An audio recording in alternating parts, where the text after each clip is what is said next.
Welcome to the Big Me Kickoff. I am your host, Kevin Noon. It is Sunday, March 17th, 2024, St. Patrick's Day. Have a happy St. Patrick's Day. Be safe, be well. This show is brought to you in part by our great friends over at No Naturals. Check them out in the scroll below and in the show notes, and I will tell you a little bit more about them here in a minute. Sunday is a rare day for us to do a show, but I felt that it was warranted as news seems to be matriculating, if you will. Jake Diebler, by multiple reports, the first report I saw was Field of 68, Jeff Goodman's site, saying that Jake Diebler will be elevated to the permanent head coach for Ohio State men's basketball. I'm expecting that to become official in the next 48 hours, maybe 24 hours, maybe even less. There's a lot going on this week as spring practice starts up for Ohio State football. So, what better time than then to have a press conference for men's basketball as well? So, a little bit of speculation. Got a lot of ideas, a lot of thoughts here. I'm not going to beat you over the head with numbers and rankings and defensive efficiency and offensive efficiency. That's not my bag. That's not where I like to live. I do love numbers, don't get me wrong, but I'm a football guy. I understand football numbers a lot more than basketball numbers. So I'm not going to try and be something that I'm not, but I am going to tell you my thoughts on this move, why I think it's the right move, why I know it is not resonating with every Ohio State fan, and why I think that fans need to let this one play out and see what comes out of it. But we will get to that in a minute.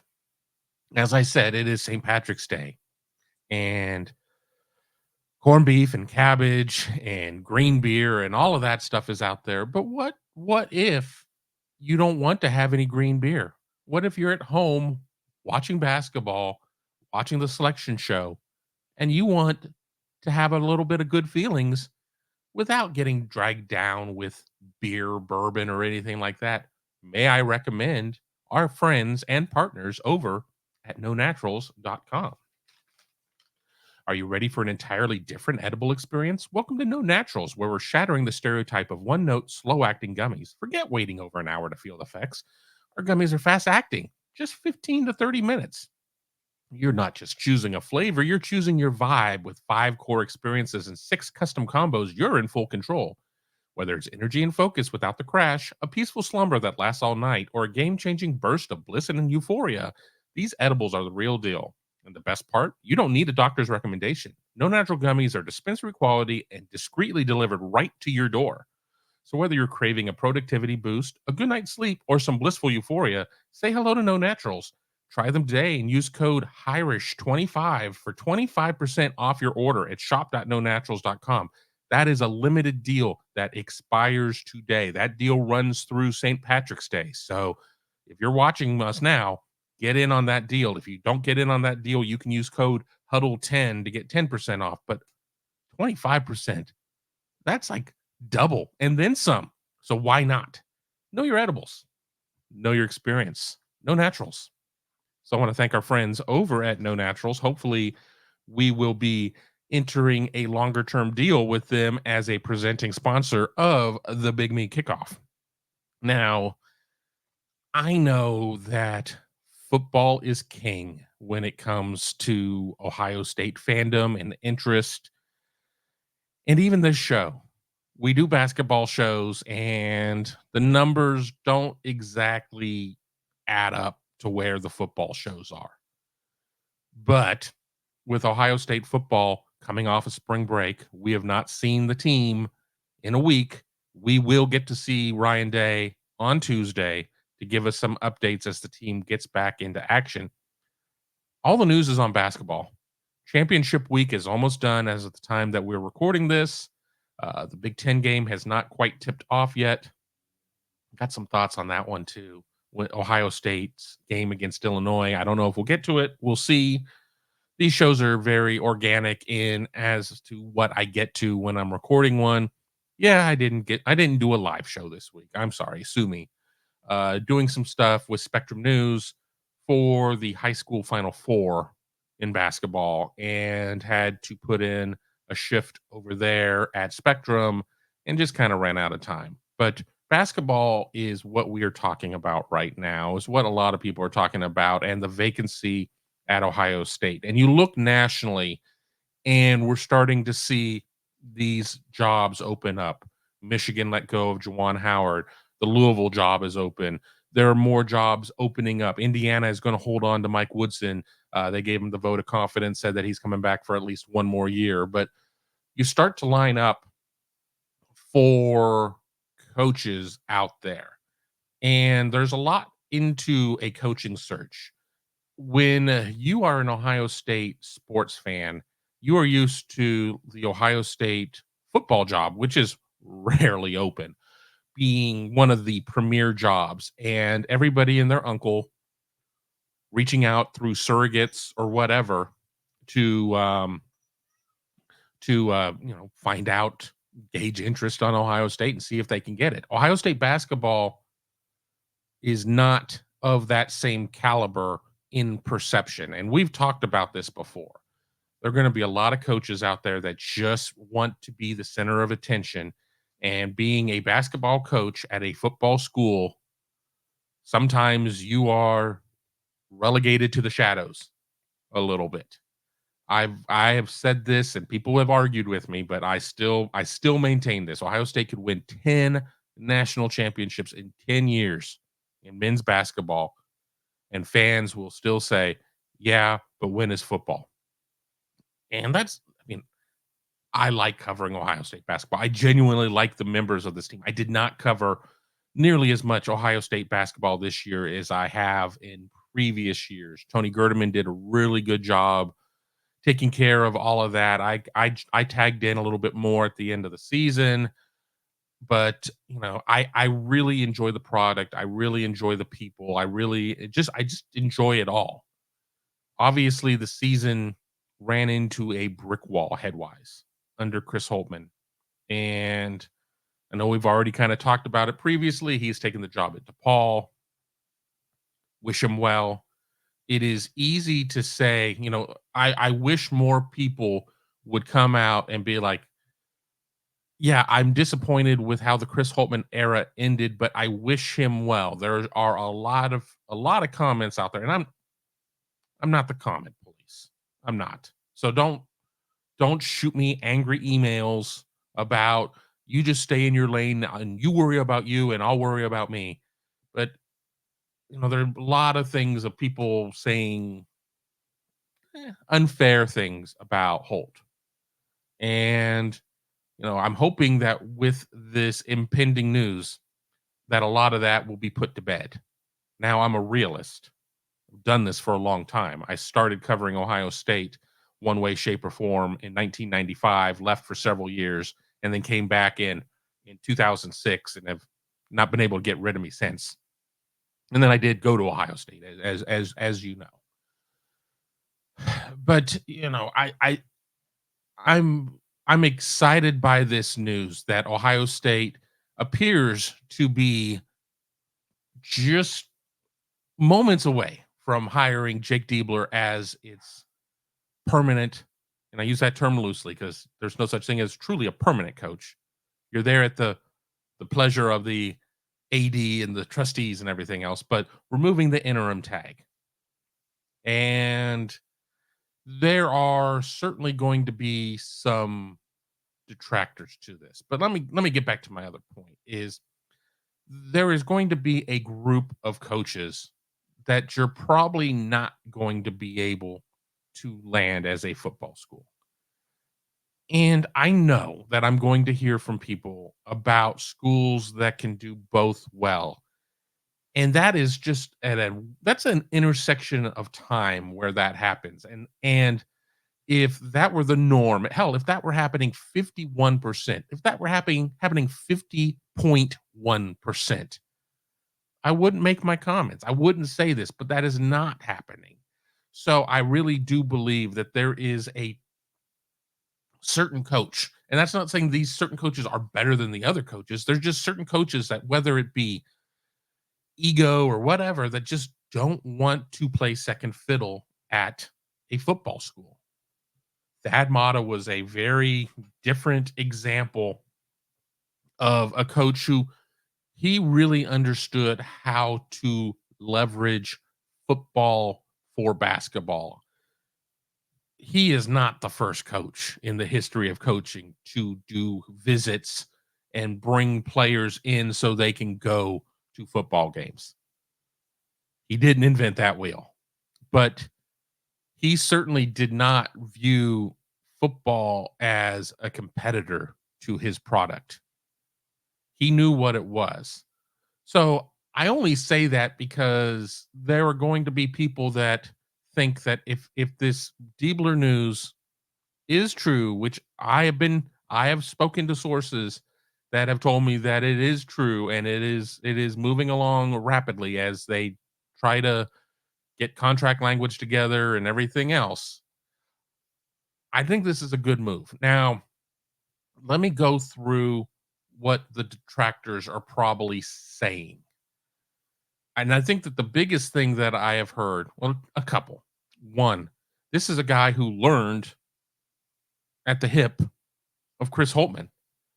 And we don't like Chris Holtmann. So therefore, anybody that was from there is not the right move. Yet we still have, I mean, even in the early discussions of who could take the job before anything happened, before John or Jake Diebler goes 6-2, leading the Buckeyes, et cetera, et cetera, et cetera, people want to look at Holtmann's coaching tree to a certain extent. And, not everybody. I mean, a lot of people wanted to look at the Thad Matta tree as well. If you had a problem with how Chris Holtmann coached, and I certainly think that there were some times of where he got too tight because I think he had radar ears. I think he listened too much to what fans were saying. And because of that, he got really tight in his coaching and he shortened his bench and he was going to put the ball in the hand of a playmaker more so than the hand of somebody who could really actually make the play. You can have the label of being a playmaker, but if I'm putting the ball in the hands of somebody at first with 4 seconds left in a game and a chance to send it to overtime or win the game, I probably want to put in the hand of a ball handler more so than the guy that I think is going to make the shot. So I think there were a lot of mistakes that were there. And again, there's going to be people who are going to watch and be like, Kevin, bless you, bless you, but you're a football guy, and I know this and 6, 7, 8 other things, and I certainly dealt with some people on social after the Illinois game, people telling me why Jake Diebler blew it or whatever, and I'm just wasn't having it. So if Jake Diebler was there coaching alongside Holtmann, does that mean that Jake Diebler is 100% a clone? Does that mean that Jake Diebler is 100% bought into the book of Chris Holtmann? Well, if he was, then I'm not sure Ohio State goes 6-2 down the stretch. I think Ohio State maybe goes 1-5 or 2-4 or something like that down the stretch, taking tournament games out or whatever.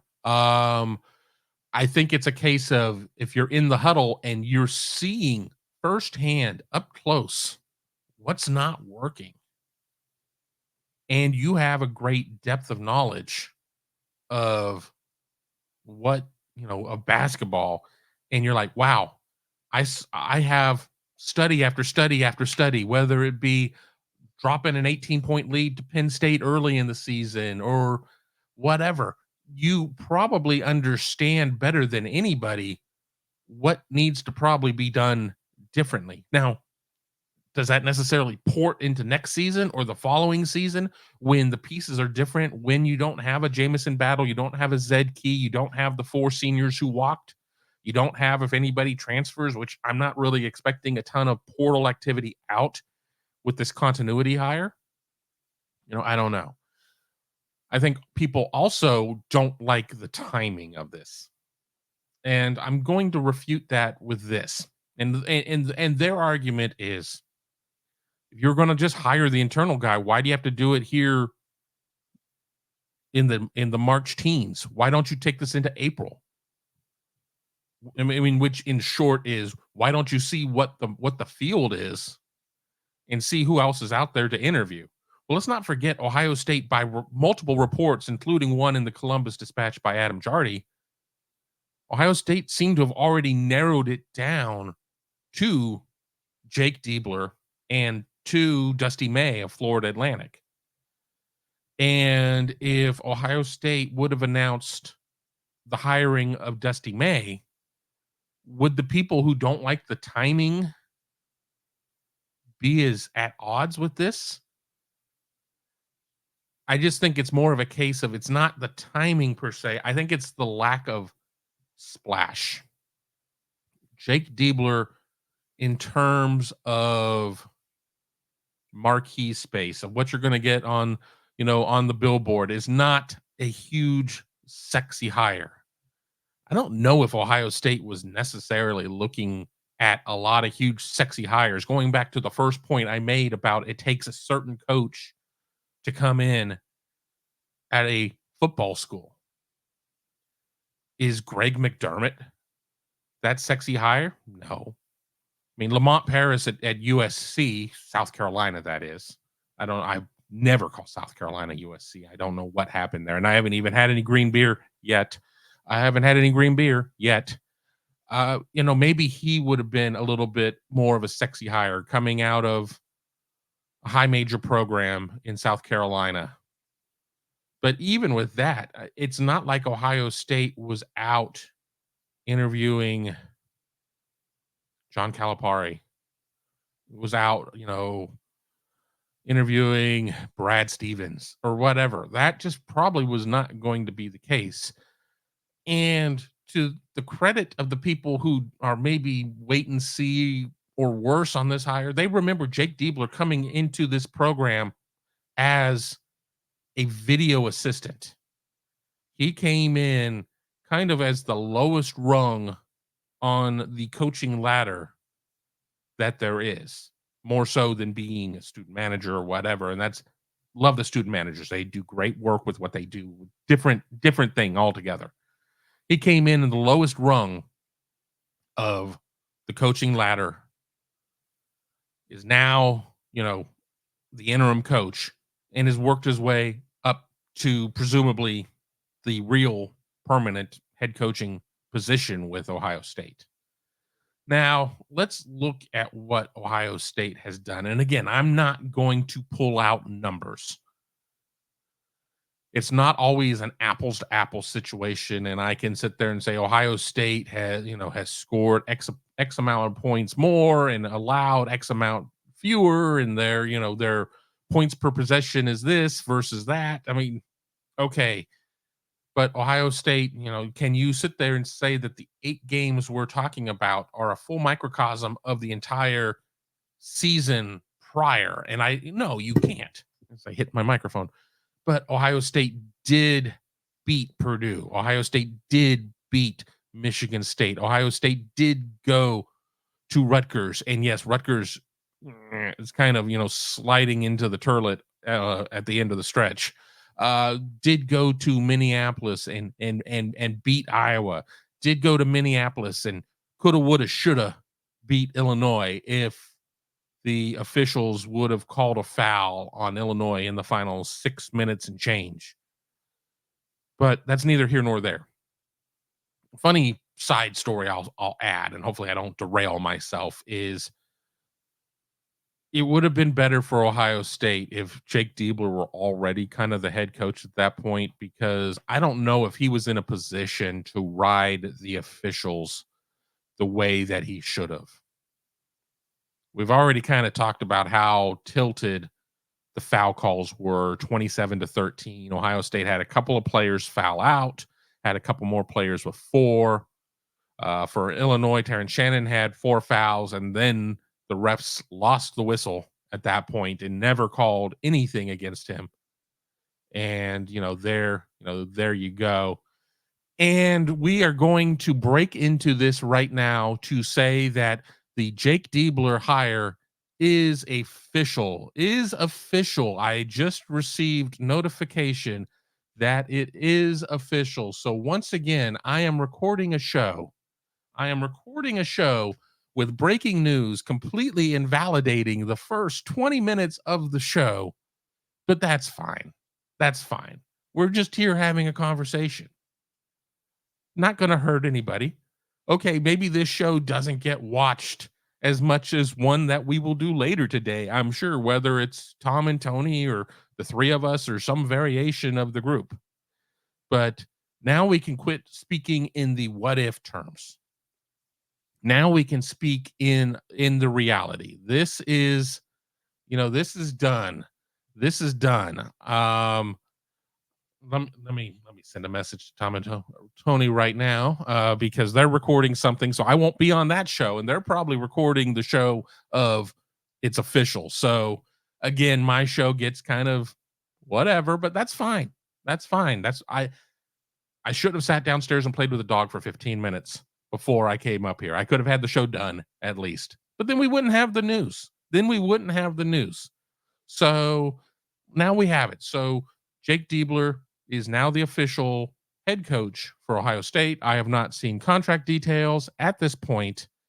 I guess I should look at the link. I got the thing from the Ohio State official men's basketball account, but here we go. Ross Bjork, and I quote, Jake Diebler possesses all the characteristics we were seeking as we conducted a very comprehensive and thorough search for a new head coach. Those included coaching ability, passion, energy, program knowledge, character, integrity, and ties to Ohio.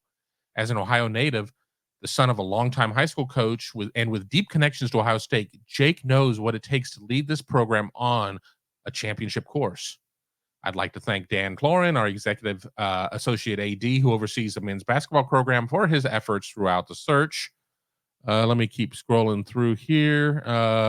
More from Ross Bjork. Throughout the search, every time we analyzed what was best for the program, our decision kept leading right back to Jake. The way he led the program since February 14th has been exemplary and is only the beginning of what lies ahead for Buckeye basketball. The future is exciting, and I cannot wait to watch him lead this program. Quote from Diebler, it is a blessing and privilege to serve this program, as I'm excited for this opportunity.